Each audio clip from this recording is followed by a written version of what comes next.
A woman sits down to dinner in Beirut and doesn't know she is about to end 3 lives. She isn't a soldier. She isn't holding a weapon.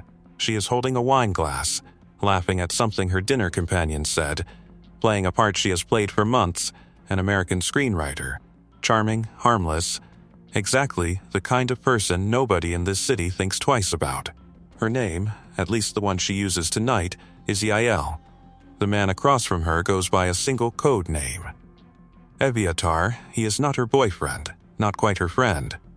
He is her handler, and tonight he is doing what handlers do, listening for the small, throwaway details that mean nothing to her and everything to him.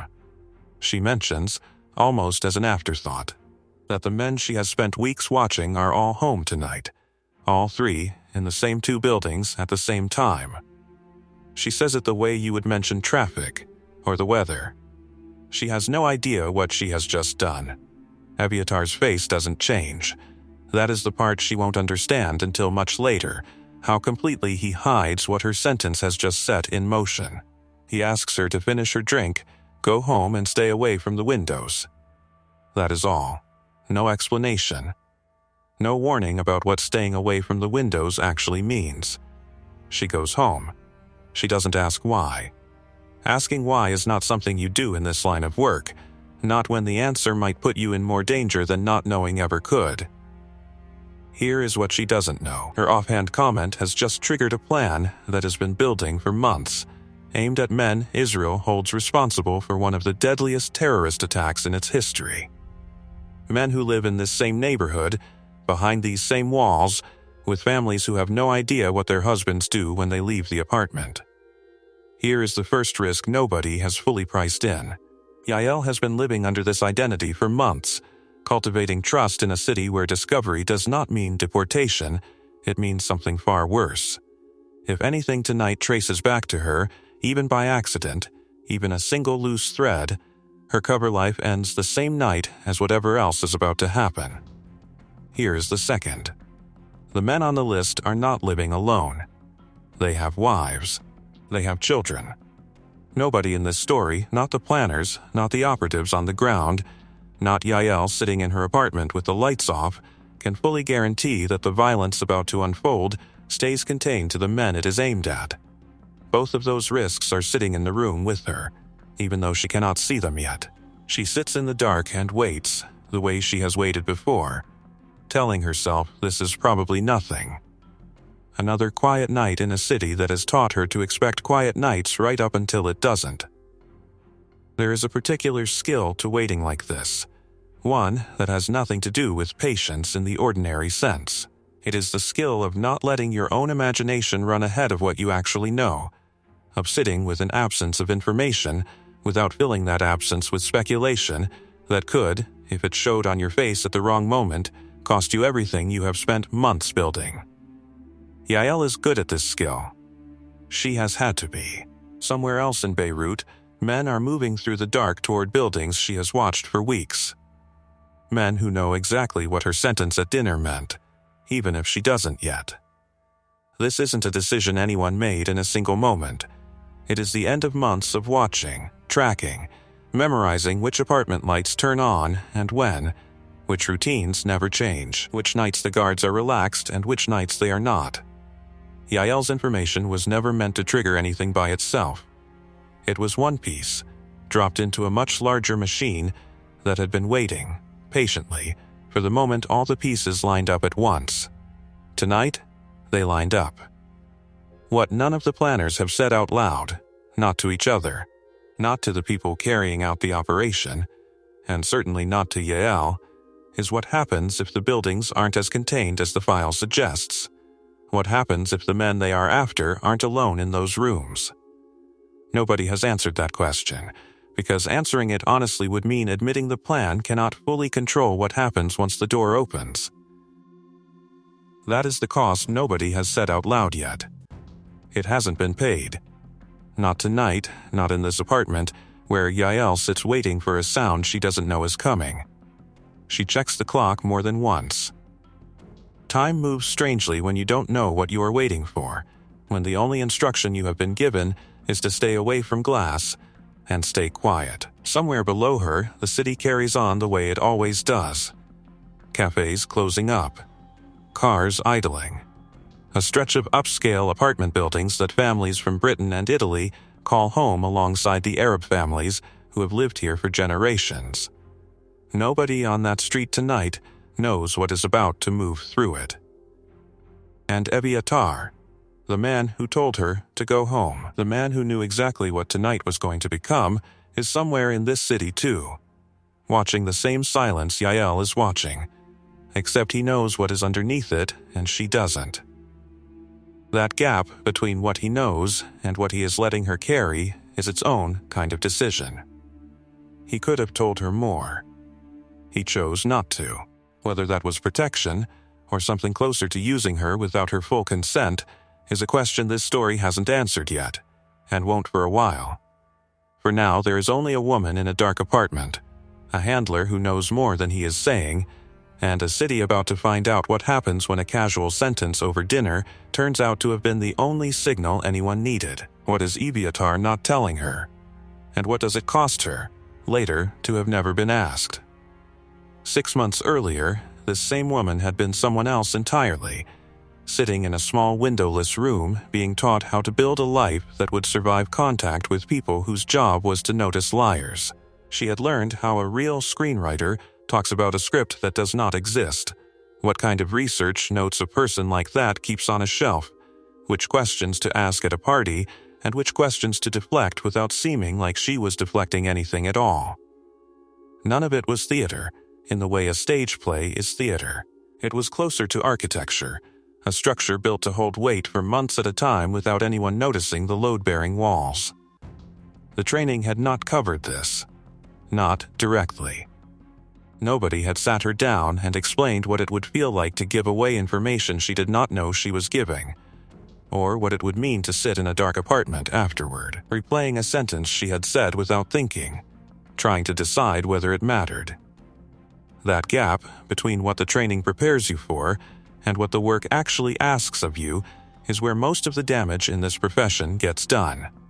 Not in the moments people plan for. In the ones nobody thought to rehearse. Weeks before tonight, in a room far from Beirut, a group of men had sat around a table and made the decision that would eventually reach Yael as nothing more than an instruction to stay away from windows. The Prime Minister at the time had already authorized a broader campaign months earlier, in the days immediately after Munich, when the scale of what had happened at the Olympics was still being absorbed by a country that had lost 11 of its athletes and coaches in a single televised afternoon. The authorization had not specified buildings, or apartments, or the presence of wives and children. It had specified names and a mandate: find the people responsible and make sure they are found wherever they have gone. Everything after that, the floor plans, the boats, the timing, the decision to move on a night when all 3 men happened to be confirmed in place at once, was left to the people whose job it was to turn a mandate into a plan that could actually be executed. That is where the moral weight of this operation actually lives, not in the authorization itself, which was made in the abstract, months earlier, by people who would never see the inside of those apartments, but in the 100 small decisions made by people who would. Whether to move tonight or wait for a cleaner opportunity that might never come. Whether to trust an assumption about how much resistance a target would offer. Whether to risk civilians in the room to guarantee the mission would not have to be attempted again. Nobody in that planning room believed the operation could be executed with zero risk to anyone who was not on the list.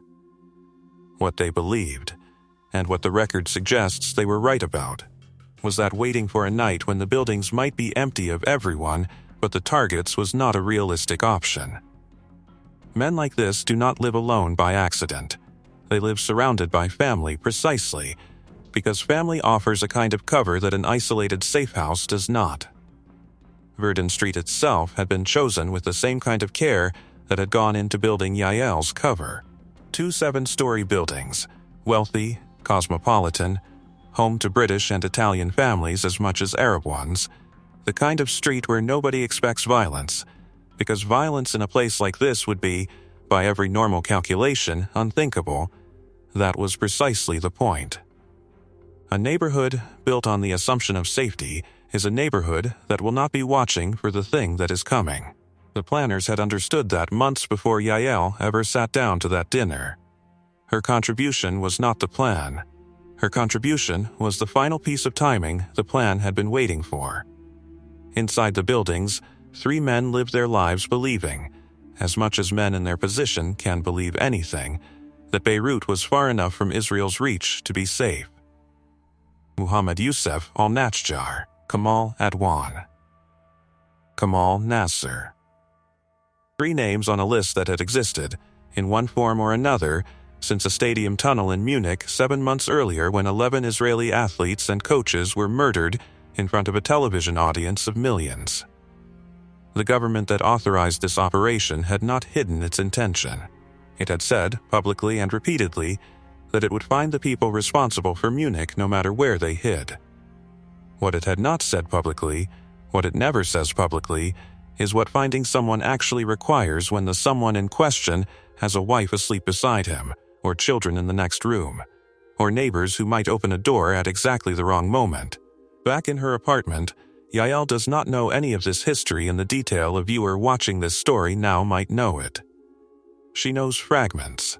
She knows the shape of her own small role, the months of watching, the names she has learned to recognize by silhouette and gait rather than photograph. She does not know what all of it adds up to, and by design, she is not supposed to. The apartment is quiet enough that she can hear her own watch ticking, an old habit from a life before this one, when time moving slowly was simply time moving slowly and not a countdown to something she cannot name. Somewhere in the city, a plan 7 months in the making is closing the last few hundred meters toward the buildings she has spent weeks learning to read. She has no way of knowing that. She only knows that her handler told her to stay away from the windows, and that something about the way he said it made her decide, without fully understanding why, to actually listen. The plan Yael imagined, one quiet, surgical strike, in and out before anyone in the building even wakes up, was never the plan at all. What is actually converging on Verdun Street tonight is a full commando assault. Teams of Israeli special forces, guided in by boat from the coast, splitting to hit 2 buildings at once, each team carrying enough firepower to fight their way out if things go wrong. This isn't a whisper of an operation. It is a war happening inside an apartment block. And nobody has told Yael the scale of what her dinner comment helped set in motion. That is the first assumption breaking apart. She thought her role ended at the dinner table. It didn't. The instruction to stay away from windows wasn't a courtesy. It was because she is close enough to this to be in the blast radius of a firefight, not just the radius of gossip. The boats had come in low and dark along the coast, engines cut early enough that the final approach was made under paddle power alone, men moving through water that was, at this hour, cold enough to be its own kind of test. On the beach, cars rented the day before under identities that would not survive a second glance from anyone paying close attention sat waiting, arranged with the kind of precision that makes an operation like this look, from a distance, almost effortless. It is not effortless. It has never been effortless. Effortless is simply what careful planning looks like from far enough away. Inside the buildings, the teams move fast, the way months of rehearsal are supposed to make possible. But rehearsal happens in an empty room. Tonight, the rooms aren't empty. In one apartment, a man moves toward the door on instinct, and behind him, in a room he thought was separate from all of this, are the people he actually lives with. A wife, children asleep, or half asleep, unaware that anything in the world outside their door has anything to do with them. That is the hidden cost nobody accounted for in the file. The target list had names, routines, floor plans. It did not have a column for who else might be standing in the room when the door came down. One of the operators, trained for exactly this, rehearsed for exactly this, hesitates for half a second when he sees who else is in the apartment. Not because the mission changes. Because a half second is what it takes for a soldier to register that the thing in front of him now includes a person who was never supposed to be part of the equation. That hesitation doesn't stop anything. It is not built to. But it is there, and it means something, even if nobody has time tonight to say what.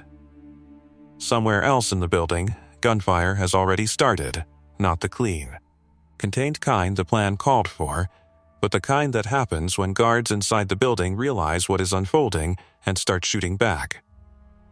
That firefight wasn't supposed to happen this fast, or this loud, and every second it continues is a second closer to Lebanese security forces converging on a street that was supposed to stay quiet for another 20 minutes. This is the part of the operation nobody put in the briefing in quite these terms. The extraction only works if the teams are back at the boats before the city wakes up to what is happening. Right now, with gunfire already echoing off the buildings, that window is shrinking in real time, and nobody on the ground has the luxury of stopping to recalculate. Back at the command post, someone is listening to reports coming in over the radio, and for a moment, the question surfaces that nobody wants to be the one to ask out loud. Do they pull the teams now, while there is still time, and accept that the targets survive another night, or do they let it run, knowing the noise has already spread further than anyone planned for? It is not a long conversation. There isn't time for one. But it happens, a clipped exchange, someone raising the possibility of calling it, someone else pointing out that calling it now, mid-assault, with shots already fired, might get more people killed than finishing it would. Neither answer is clean. Neither answer resolves anything. The decision gets made anyway. Because in a firefight, not deciding is its own kind of decision. The man who raises the question of pulling back is not being cautious for its own sake. He is doing the only kind of math available to him in the moment, weighing the certainty of a failed operation against the uncertainty of a worse one, and finding that neither option gives him anything close to confidence. That is what command decisions actually look like from the inside, less a clear-headed weighing of costs, and more a series of educated guesses made under conditions designed to make guessing as hard as possible. Nobody at that table tonight will remember, years later, exactly who said what first. What they will remember is the feeling of the decision being made faster than any of them wanted, on less information than any of them were comfortable with, because the alternative, waiting for better information, was not actually available to them. Yael doesn't hear any of this. She hears something else, gunfire, distant enough to be disorienting, close enough that she instinctively moves away from the window the way she was told to, even though nobody explained why until this exact moment. She sits in the dark, and for the first time since the dinner, she starts doing the math she wasn't given the pieces to finish. The men she mentioned, the buildings she watched for weeks, the gunfire now rising from exactly that direction. She doesn't have confirmation of anything. She has a pattern, and the pattern is bad enough on its own. This is the fracture. Not a dramatic breakdown, nothing so clean, just a quiet, private realization that the sentence she said over dinner, the one she thought was nothing, might be the reason people are dying right now, less than a mile from where she is sitting. She doesn't know if the men she watched are among the dead. She doesn't know if anyone else in those apartments, anyone who had nothing to do with any of it, got caught in what is happening.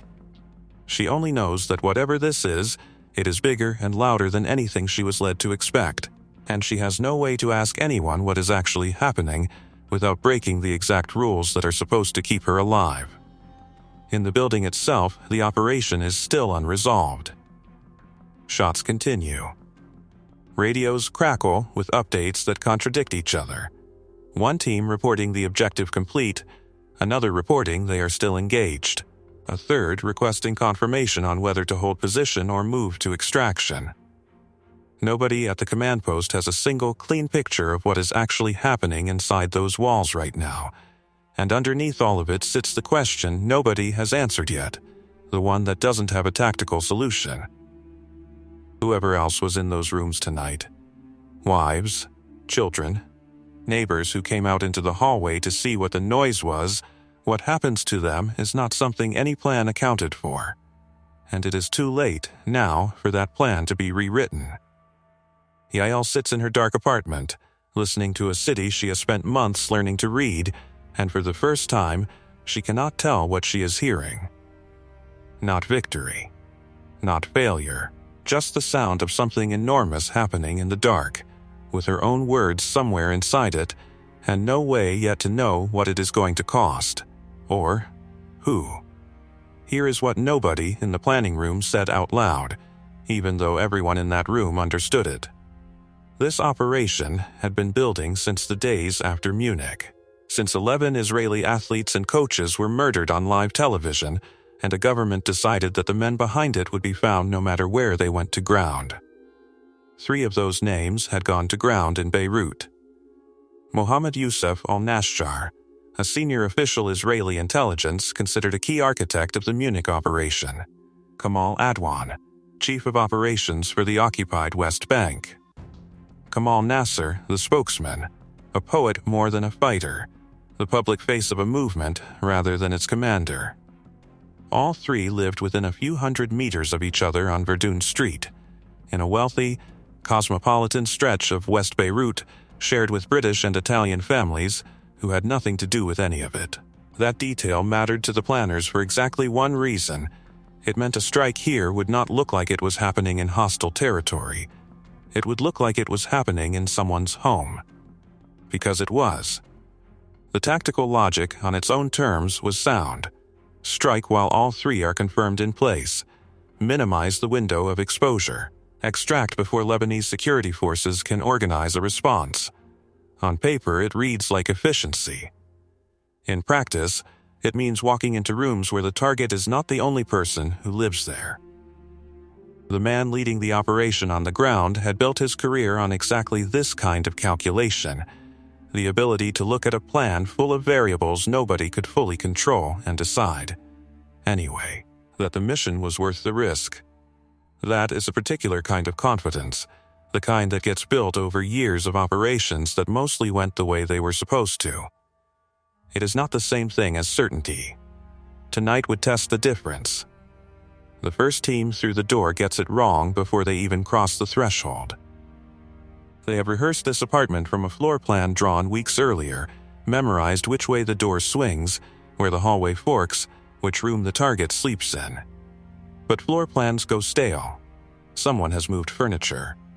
A chair sits where the plan says there should be open space, and the man in front stumbles half a step, just enough to throw the rhythm of the entry off by a beat that feels, in the moment, like an eternity.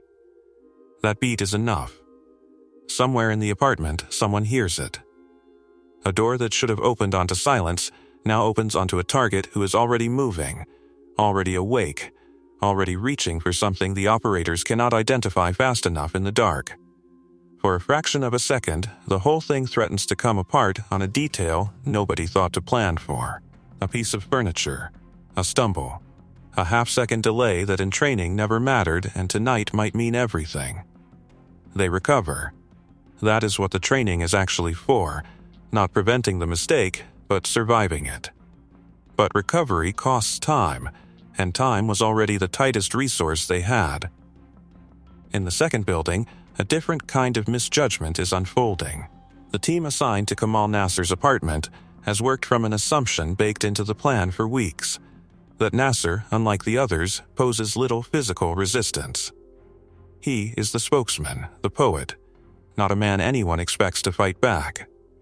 That assumption shapes how the team moves, a fraction less caution, a fraction more speed, built on the belief that this apartment will be the easy one. It isn't.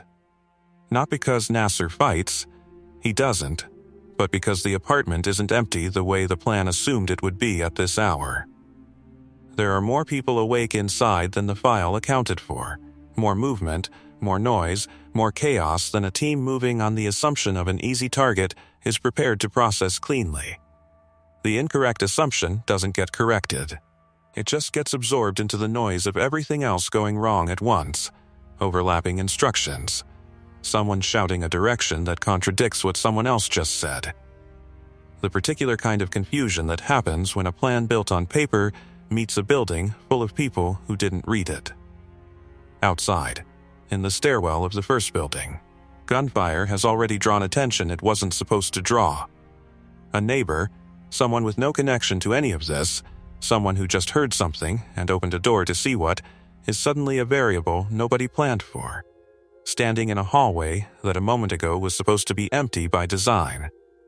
Nobody shoots the neighbor, but nobody has time to explain anything to them either, and the operator closest to that door has to make a decision in less than a second about what this person is, whether they are a threat, whether they are about to scream, whether letting them retreat back into their apartment is safe, or a mistake that gets reported to the police in the next 90 seconds. He chooses to let them go. It is the right call. It is also a gamble, made on instinct, with no time to weigh it the way it would be weighed in a debrief room days from now. Back at the radio, the picture command is getting does not match what is actually happening inside the buildings. One transmission reports the objective in the first apartment complete.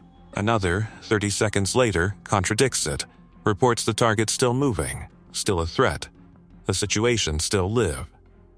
For a stretch of time that feels much longer than it is, command is operating on information that is simply wrong, acting on a false sense that the hardest part is already over when it isn't. That false read very nearly triggers the wrong call. Someone, working from the incomplete picture, raises the option of signaling the second team to disengage early, pull back now, while the read from Building 1 still looks clean, rather than risk the noise spreading further.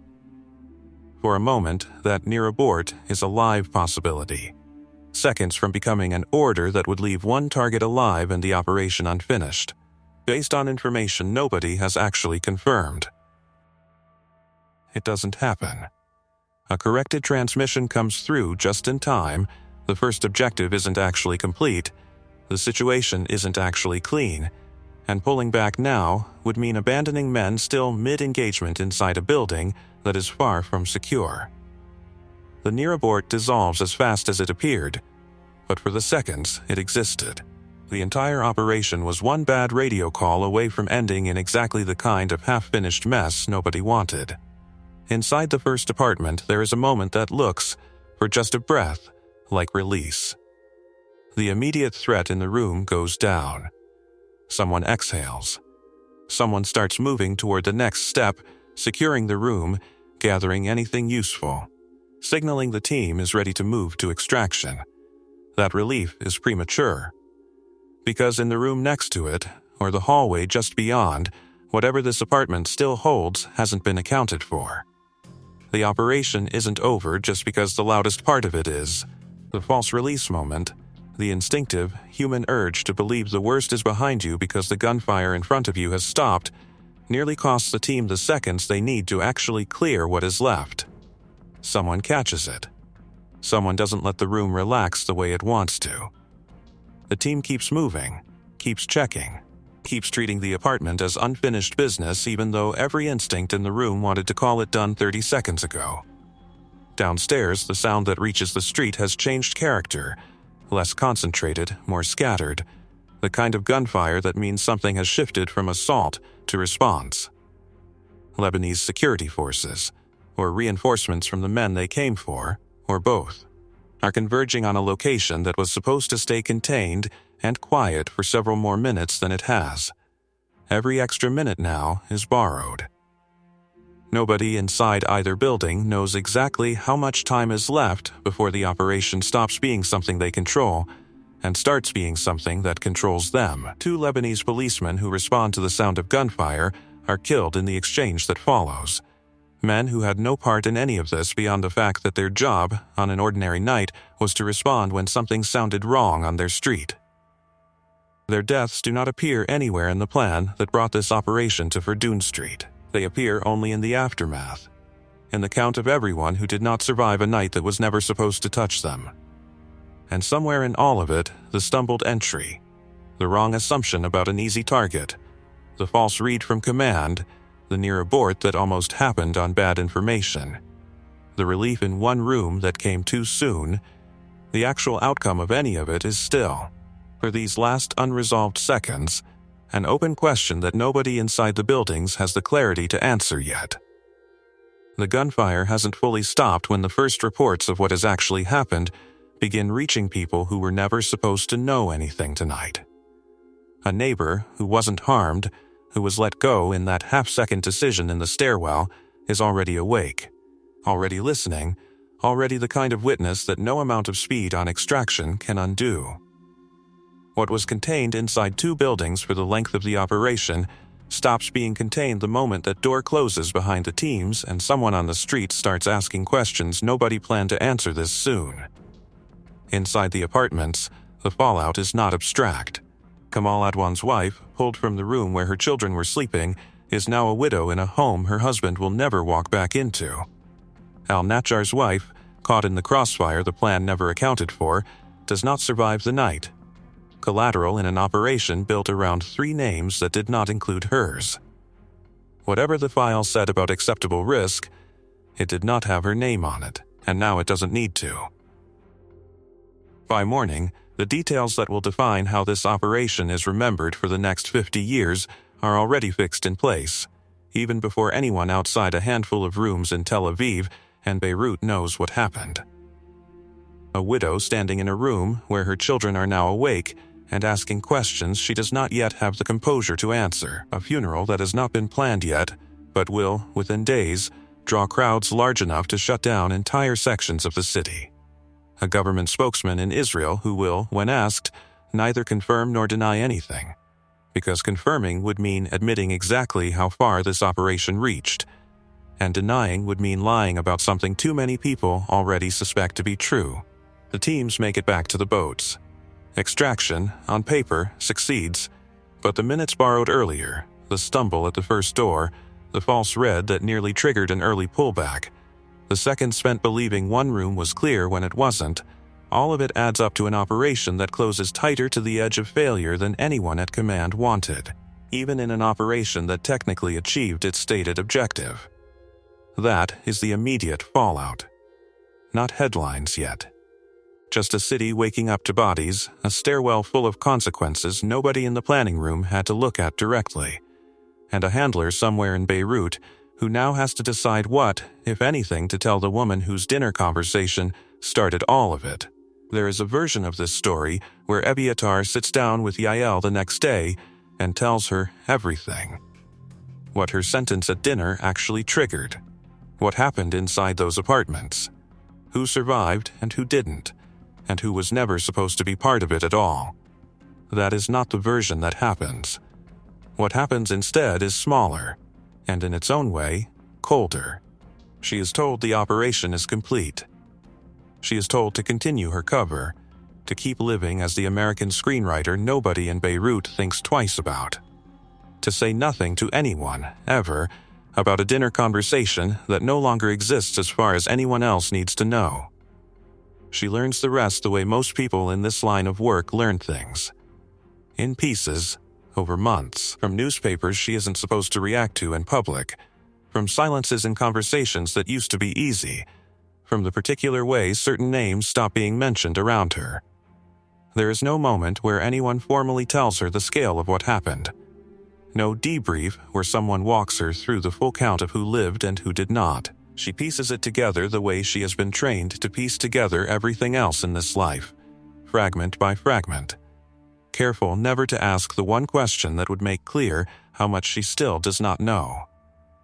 The long-term strategic consequences take longer to surface, and they do not resolve the way the operation's architects hoped they would.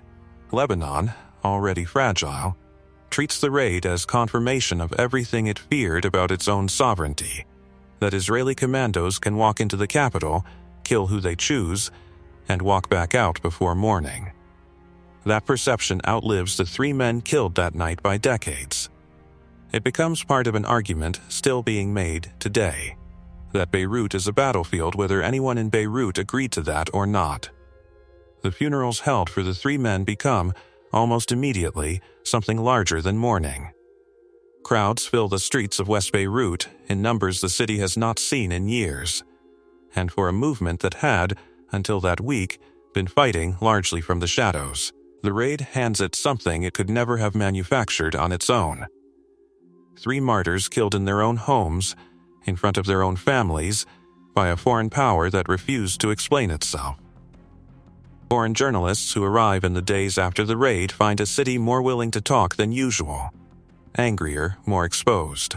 Less inclined to treat what happened as just another incident in a region that has grown used to incidents. The images that come out of those funerals travel further than any single briefing document ever could, reaching audiences who had never heard the names Adwan, Nasser, or al-Najjar before that week, and would, from that point forward, know them only as men killed in their own homes. That is the part of the operation's aftermath that no tactical plan could have anticipated or controlled, the way grief, once it becomes public and photographed, takes on a life independent of whatever the original intent behind the killing was. The raid was designed to remove 3 men from a campaign of retaliation. What it also did, whether anyone intended it or not, was hand that same campaign a set of images it would use for years afterward. The organization the 3 men belonged to does not fracture the way some in Israeli intelligence hoped it might. Replacements move into the roles Adwan, Nasser, and al-Najjar held within weeks. The organizational damage is real but temporary, a wound, not an amputation, while the political cost, the resentment, the recruitment the raid hands to every group arguing that negotiation with Israel is pointless, proves considerably more durable than the operational gain. And the capability the raid demonstrated, that a team can move through a hostile capital and reach targets inside their own homes, becomes doctrine. It gets referenced, studied, repeated in different forms in different decades, each time carrying forward the same unresolved question this operation never answered.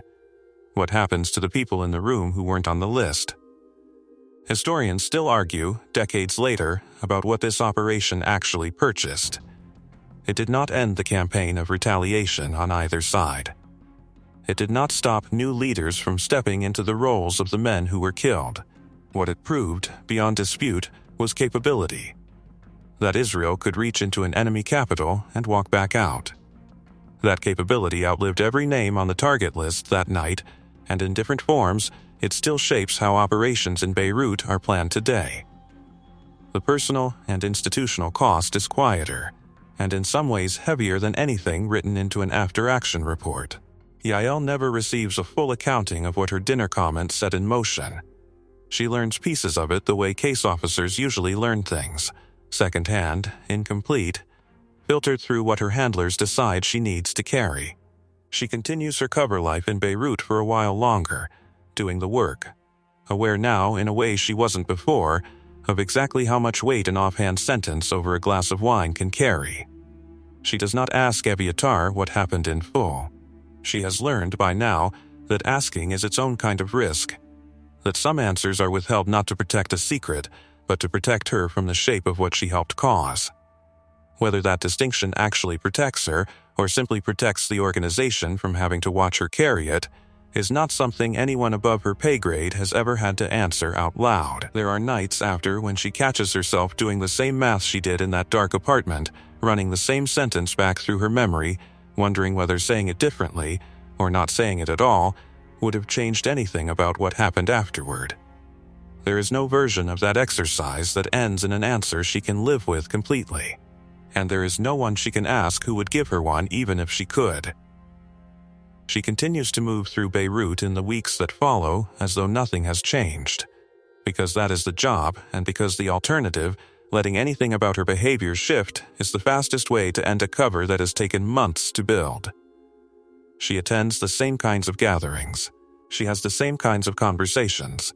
She learns to carry the weight of what happened without letting it show in a single visible way, which is its own kind of skill, one that nobody had explicitly trained her for, but that the work demands anyway. What she does not learn, not that year, and not for a long time afterward, is the full picture of who was in those rooms when the doors came down, or what it looked like from the inside. She is given exactly enough to understand that the operation succeeded, and nothing more. Whether that is a mercy or simply a policy is not a distinction the organization has ever felt obligated to explain to the people who carry out its instructions. Eviatar's choice, protect the asset by keeping her in the dark rather than trusting her with the shape of what she triggered, becomes, in its own small way, part of the same doctrine the raid itself represents. Control the information. Manage exposure. Decide, on someone else's behalf, what they are permitted to know about the thing they made possible. That is what this operation cost, in the end. Not the state, not even the targets, but the people closest to it. A woman who helped end 3 lives without ever being told, in the moment, what her information had actually done. A handler who protected her by withholding the one thing that might have let her carry it honestly, instead of finding out through gunfire in the dark. This case did not happen in isolation. It sits inside something older. The doctrine of the deep cover asset who is trusted with just enough information to be useful, and deliberately kept blind to the rest, because the service has decided that is what protecting someone looks like.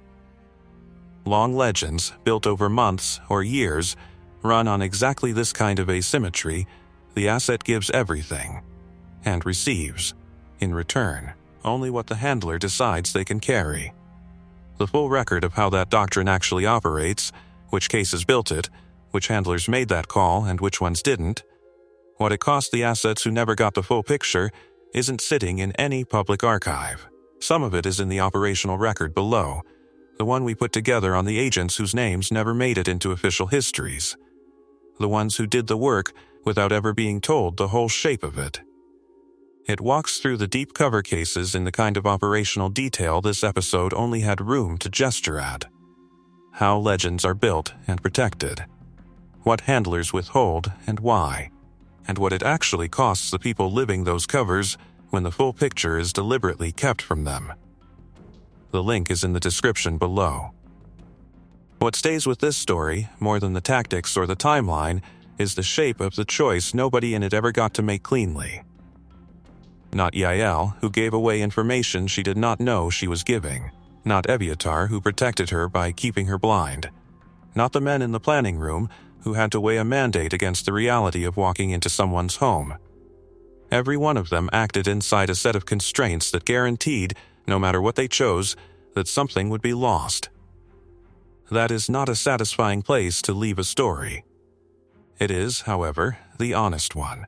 The operation succeeded by every metric it was designed to be measured against, and it also left behind a widow, 2 fatherless children, a dead bystander who had no part in any of it, and a woman who spent the rest of her career not fully knowing what she had helped set in motion. Both of those things are true, and neither one cancels the other out. Whether keeping Yael in the dark was protection, or something closer to using her without her consent, isn't a question this operation answers, and it isn't one we are going to answer for you either. Tell us in the comments where you land on that.